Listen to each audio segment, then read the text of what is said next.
افلح المؤمنون، قد جو ہے ہماری عربی زبان میں ایک بات کو پختہ کرنے کے لیے لایا جاتا ہے، یقیناً یقیناً جسے کہا جاتا ہے کہ یہ شورٹی ہے، اس میں تو کوئی شک ہی نہیں ہے۔ کامیاب کون ہوئے؟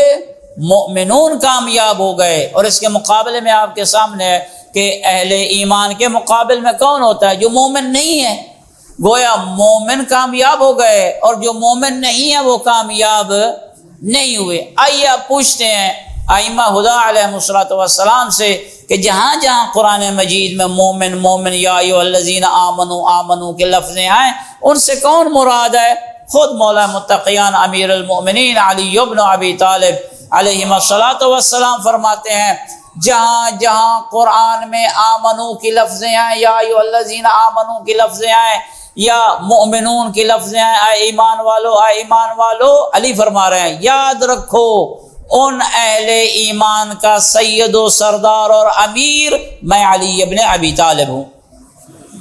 تو دوسرے لفظوں میں اس آیت کا یوں ترجمہ کیا جائے گا قد افلح المؤمنون، علی والے کامیاب ہو گئے ہیں، جو مولا علی کی محبت و ولایت رکھنے والے ہیں وہ کامیاب ہو گئے ہیں، یعنی مومن کامیاب ہوئے۔ اور مومنوں کا سردار کون ہے؟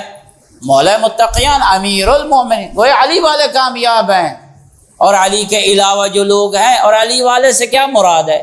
یعنی جو علی کو اس کے مقام سے گھٹائے اور کم کرے وہ علی والا ہوتا ہے، جو علی کا رتبہ اور منزلت ہے اس سے کم کرے وہ علی والا ہوتا ہے۔ یقیناً وہ علی والا نہیں ہے، وہ علی والا تو وہ ہوتا ہے کہ جو مولا کو اس کا مقام دے، اور اسی طرح جو مولا متقیان کو وہ مقام دے جو ان کا ہے ہی نہیں۔ مولا کو مثلا نعوذ باللہ رب مان لے، مولا کو مثلا الہ اللہ مان لے نعوذ باللہ، یقیناً وہ بھی علی والا نہیں ہے۔ علی والا وہ ہے کہ جو علی کہے، جو علی فرمائے وہ اس عقیدے پہ کاربند رہے، یہ علی والا ہے۔ تو علی نے فرمایا ہے کہ دنیا والوں یاد رکھو انا عبد من عبید محمد، میں محمد مصطفیٰ صلی اللہ علیہ وآلہ وسلم کے غلاموں میں سے ایک چھوٹا سا غلام ہوں۔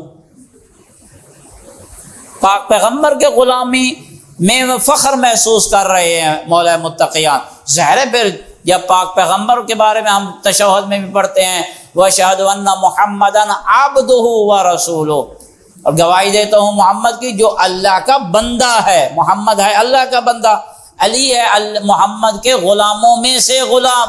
تو یہ رتبے تو واضح ہو گئے کہ علی کا رتبہ تیسرے نمبر پر ہے، یعنی پہلے الوہیت کا ہے، ربوبیت کا ہے، اللہ کا ہے، پھر نبوت کا رتبہ ہے، رسالت کا رتبہ ہے، پاک پیغمبر کے ختمی مرتبت ہونے کا رتبہ ہے، خاتمیت کا رتبہ ہے، تیسرا رتبہ آتا ہے مولا متقیان کا۔